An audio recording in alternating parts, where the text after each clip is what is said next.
Olá, bem-vindos ao Portal de Luz. No programa de hoje, nós vamos refletir sobre a responsabilidade que todos nós temos sobre o teor dos nossos próprios pensamentos e das nossas atitudes ao longo da encarnação. Porque, afinal, são as escolhas que nós fazemos no nosso dia a dia, muitas vezes sem nem perceber, o que nós falamos, pensamos, como nós nos comportamos, se são coerentes ou não com os valores cristãos, que irão moldar, afinal, a nossa vida e definir se nós vamos sair daqui melhores do que quando chegamos. Mas antes de começarmos, nós vamos convidar todos vocês para ouvirmos juntos a mensagem psicografada por Chico Xavier. Produzimos. Tudo que é alguma coisa produz algo. Elementos considerados desprezíveis estão fazendo isso ou aquilo. Pedras produzem aspereza, espinhos produzem lacerações, lama produz sujidade, martelo produz golpes. Entretanto, se produzimos para o bem, esses mesmos recursos em nossas mãos veem-se promovidos a instrumentos valiosos. Porquanto pedras ajudam nas construções, espinhos de natureza técnica podem colaborar no serviço cirúrgico. Lama, devidamente tratada, é terra de sementeira, e martelo controlado é auxiliar prestimoso. Cada criatura, desse modo, produz conforme os agentes em que se inspira. Os seres mais lastimáveis, ainda que não queiram, estão produzindo sempre. O delinquente produz o desequilíbrio. O viciado produz o desregramento. O preguiçoso produz miséria. O pessimista produz o desânimo. Onde estiveres, estás produzindo, de acordo com as influências a que te afeiçoas, e atuando mecanicamente sobre todos aqueles que se afeiçoam ao teu modo de ser. Todos produzimos, inevitavelmente. Aprendizes do Evangelho na escola espírita cristã, recordemos, pois, a lição do Cristo. Permanecerei convosco, se permanecerdes em mim. Nós temos plena responsabilidade sobre o teor dos nossos próprios pensamentos e das nossas atitudes ao longo da encarnação. Pode parecer algo subjetivo num primeiro momento falar sobre isso, porque nós poderíamos pensar: como eu posso controlar o que eu estou pensando? Como ter consciência sobre os meus próprios pensamentos? Eles vêm e vão sem que eu nem perceba. E como também educar as minhas atitudes, se muitas vezes nós acabamos agindo de acordo com o contexto que estamos, com o que absorvemos do meio externo, por impulso, por influenciação espiritual. Não parece fácil, mas Deus nos deu o livre-arbítrio para que nós possamos aprender a escolher com cada vez mais sabedoria os caminhos que nós vamos seguir. Nós sabemos que recebemos continuamente influência do meio em que vivemos e também dos desencarnados que sintonizam conosco, mas a nossa vida e as decisões que tomamos em acatar ou não aquela influência externa, espiritual ou material, do ambiente material, cabe à consciência de cada um. Então, por que educar os pensamentos e as atitudes? Porque, afinal, são essas escolhas que nós fazemos e que começam dentro do nosso mundo interior e que passam quase despercebidas no dia a dia, porque estamos sempre no piloto automático, que irão criar os hábitos que vão nos definir e vão afinal moldar quem nós somos, o que nós vibramos e, portanto, com quem nós sintonizamos. Quando nós estamos encarnados, nós até conseguimos ocultar os nossos pensamentos das pessoas que nos cercam. Se nós ficarmos calados, ninguém vai saber o que nós estamos pensando. Os nossos julgamentos, as nossas ideias, as nossas críticas, os pensamentos mais secretos. Podemos até mesmo dissimular com palavras aquilo que nós estamos pensando. No entanto, quando um espírito desencarnado que sintoniza conosco nos observa, essa máscara que nós criamos para nós mesmos não consegue permanecer, porque estando eles livres da matéria, com uma abrangência maior de percepção, eles podem adentrar a verdade dos nossos pensamentos, que talvez tanto gostaríamos de esconder até de nós mesmos. Os espíritos conseguem e podem, se assim quiserem, conhecer os nossos mais secretos pensamentos e, com isso, exercer influência sobre o nosso estado mental. Influência que pode ser tanto benéfica, buscando nos trazer luz, boas orientações, se dermos abertura para isso, como também maléfica, buscando explorar as nossas fraquezas, explorar os nossos vícios. Portanto, para o bom aproveitamento da nossa própria encarnação, nós devemos, sim, educar e vigiar os nossos pensamentos e atitudes, como nós dizíamos lá no começo. Se as nossas ideias estão sendo articuladas com base no bem, os bons espíritos, os nossos benfeitores e mentores, se aproximam para incentivar as nossas iniciativas. Mas quem tem um suporte no mal, é natural que as amizades atraídas sejam aquelas do mesmo nível. No Livro dos Espíritos, Allan Kardec pergunta, na questão 459, os espíritos influem sobre os nossos pensamentos e as nossas ações? E a resposta dos benfeitores vem muito clara e muito direta. Nesse sentido, a sua influência é maior do que supondes, porque, muito frequentemente, são eles que vos dirigem. Nós vivemos sob a disciplina da lei de afinidades. As nossas amizades, aqui no mundo material ou aquelas do mundo espiritual, estão conosco na medida da sintonia recíproca que nutrimos uns pelos outros. Se nós, hoje, já temos conhecimento do Evangelho de Jesus, a melhor escolha a fazer seria, com certeza, buscar pensar e agir de forma adequada à moral cristã, afastando gentilmente todo e qualquer pensamento de egoísmo ou de orgulho assim que nós percebêssemos no nosso íntimo.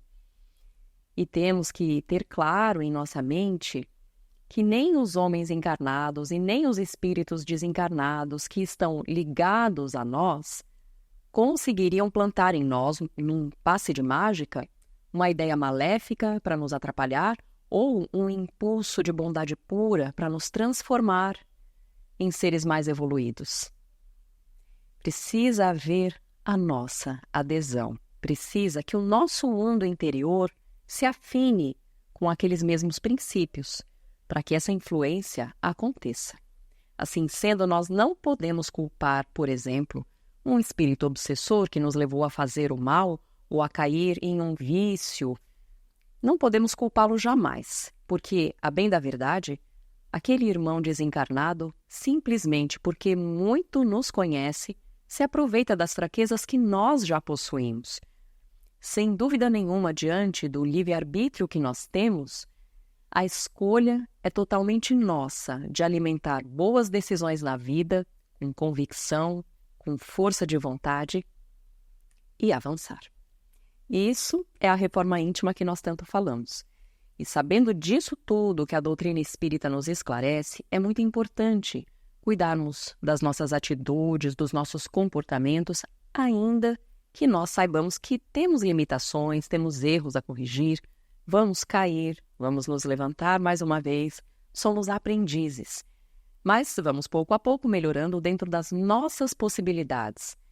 A vida de paz, de serenidade que nós buscamos pode estar mais próxima ou mais distante, conforme nós escolhermos conduzir os nossos dias ao longo da existência. Agindo com mais consciência, sem dúvida nenhuma, as nossas amizades espirituais serão as melhores possíveis, e a presença dos espíritos benfeitores ao nosso lado criará uma saudável influência que nos garantirá paz interior, que é a fonte da felicidade que nós buscamos. Vamos tentar ouvir a nossa consciência. O que temos pensado ultimamente, em especial naqueles momentos desafiadores? O que predomina no nosso coração? Quais sentimentos povoam a nossa mente? Do que temos falado e conversado com os outros no nosso dia a dia? São palavras e ideias que são coerentes com o Evangelho ou ainda ferem os princípios de amor, de bondade que nós deveríamos seguir? Onde nós podemos nos esforçar para melhorar nessa autoanálise? A escolha é nossa. E fica aqui o convite dos nossos benfeitores a todos nós encarnados. Vamos fazer bom uso do nosso livre-arbítrio.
Olá, nós vamos ouvir agora a nossa amiga Sandra Marinho no quadro Educa a Tua Alma. Queridos amigos, queridas amigas, nesta época em que nós nos lembramos de Jesus na glorificação da ressurreição, que nós bem sabemos ter sido a demonstração aos seus discípulos e a todos nós de que a vida continua, que a morte é apenas uma passagem, né, de um estado, e que conforme ele demonstrou, a vida do Espírito que cumpre seus desígnios, praticando o amor, se abre, né, para a vida espiritual de paz e luz. É comum desejarmos às pessoas na Páscoa que elas tenham principalmente paz, esperança, no que se costuma chamar de renovação. E renovar significa tornar, né? Tornar novo, melhorar, recomeçar. Ou seja, queremos aproveitar um momento de reflexão que a Páscoa nos traz para repensar a nossa vida, né? Procurando fazer diferente aquilo que já não funciona para nós, que seria o renovar, considerando sempre a possibilidade de também melhorar. Melhorar o nosso humor, melhorar a nossa forma de tratar as pessoas, melhorar a forma como reagimos às provas normais da vida, melhorar nossa saúde, enfim, acredito que tenhamos assim uma lista significativa de aspectos que gostaríamos de melhorar na nossa vida. E por quê? E para alguém como eu, que vos falo aqui, né? Para alguns, né? E para alguns de vocês que estão aí nos assistindo, né? Esta é uma vontade sincera de melhorar, né? E nesta época da Páscoa, nós costumamos solidificar essa nossa vontade. Primeiro porque acredito na vontade real de mudar em nós aquilo que não está fazendo bem para nós, né? Aquilo que sabemos que não está coerente com o que Jesus nos ensinou. E depois, porque no fundo, todos nós, né, almejamos de alguma forma a paz interior.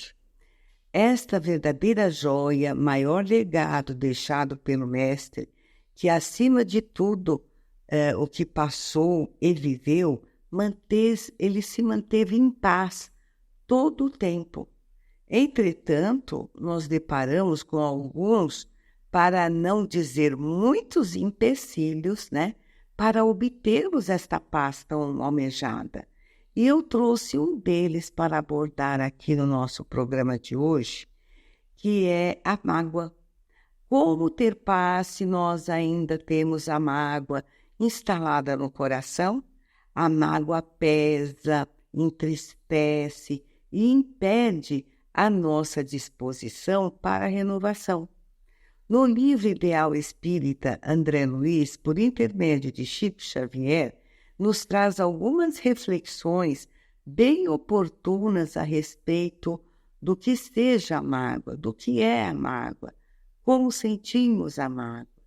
Ele aborda o tema mágoa sob variados aspectos, não somente a mágoa relacionada ao ressentimento em função do que alguém nos disse ou alguém nos fez, né? Ou seja, a mágoa relacionada à ofensa, ao melindre, não. Verão que André Luiz, ele menciona diversas situações que, se percebermos, acabam sim nos magoando, machucando, e ao mesmo tempo ele nos mostra como podemos agir e assim obtermos a paz interior.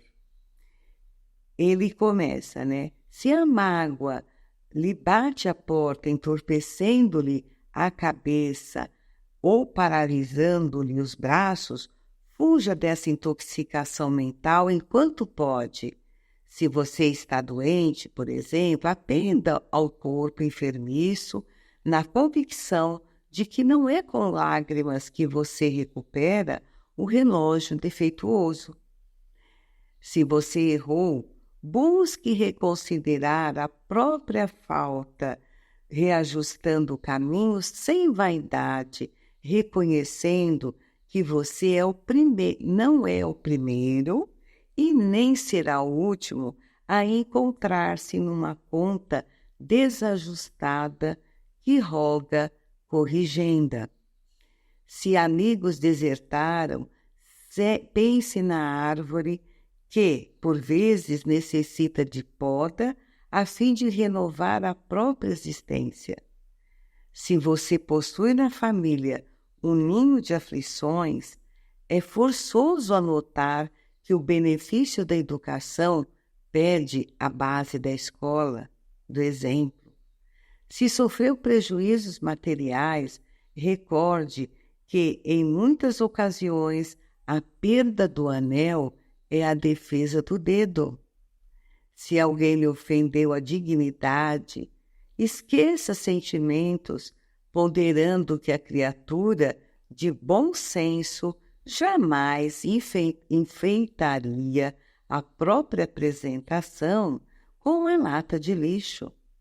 Se a impaciência lhe marca os gestos habituais, acalme-se, observando que os pequeninos desequilíbrios, por fim, integram as grandes perturbações.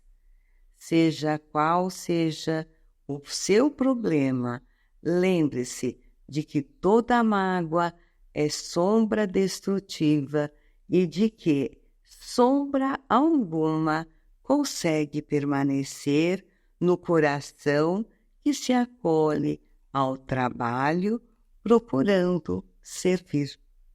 Então, queridos amigos, nesta Páscoa, buscamos essa reflexão interior. Vamos nos concentrarmos mais em servir, em fazer o melhor às outras pessoas, deixar de valorizar tanto as nossas dores. Até o próximo encontro.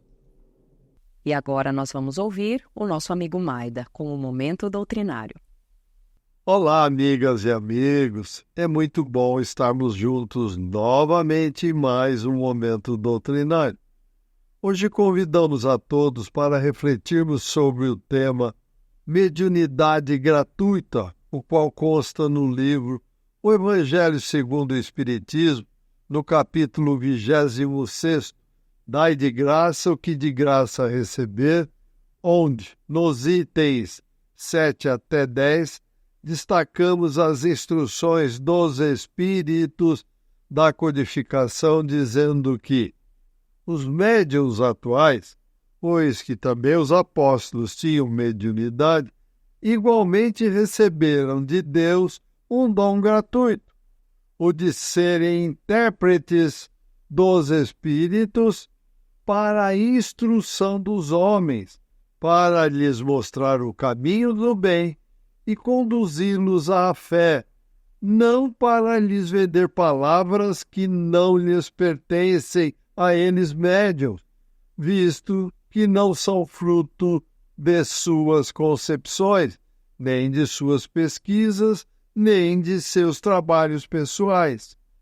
Deus quer que a luz chegue a todos, não quer que o mais pobre fique dela privado e possa dizer: não tenho fé porque não a pude pagar.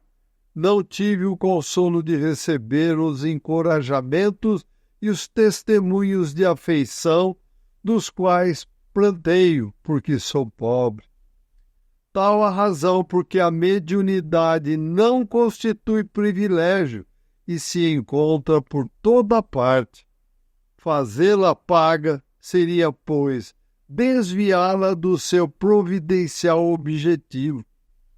Quem conhece as condições em que os bons espíritos se comunicam, a repulsão que sentem por tudo aquilo que é de interesse egoístico e sabe também quão pouca coisa se faz necessária para que eles se afastem e jamais poderá admitir que os espíritos superiores estejam à disposição do primeiro que apareça e os convoque a tanto por sessão.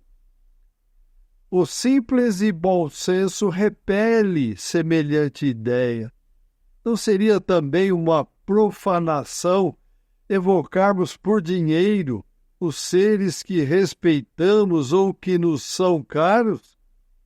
É fora de dúvida que se podem assim obter manifestações.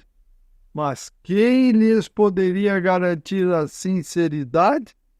Os espíritos levianos, mentirosos, brincalhões e toda a caterva dos espíritos inferiores, nada escrupulosos, sempre acorrem prontos a responder ao que se lhes pergunte, sem se preocuparem com a verdade.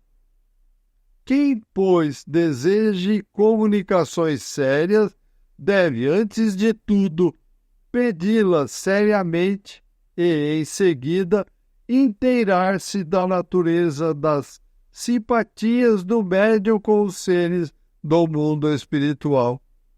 Ora, a primeira condição para se granjear a benevolência dos bons espíritos é a humildade, o devotamento, a abnegação, o mais absoluto desinteresse moral e material. Paralelamente à questão moral, apresenta-se uma consideração efetiva não menos importante, que entende mesmo com a natureza da faculdade. A mediunidade séria não pode ser e não será nunca uma profissão, não só porque se desacreditaria moralmente e logo seria identificada como a dos ledores da boa sorte, como também porque um obstáculo a isso se opõe. É que se trata de uma faculdade essencialmente móvel, fugidia e mutável, com cuja perenidade ninguém pode contar. Constituiria, portanto, para o explorador uma fonte absolutamente incerta de receitas, as quais poderiam faltar-lhe no momento exato em que mais necessária lhe fosse. Coisa diversa é o talento adquirido pelo estudo, pelo trabalho, e que por essa mesma razão representa uma propriedade da qual naturalmente lícito é ao seu possuidor tirar partido.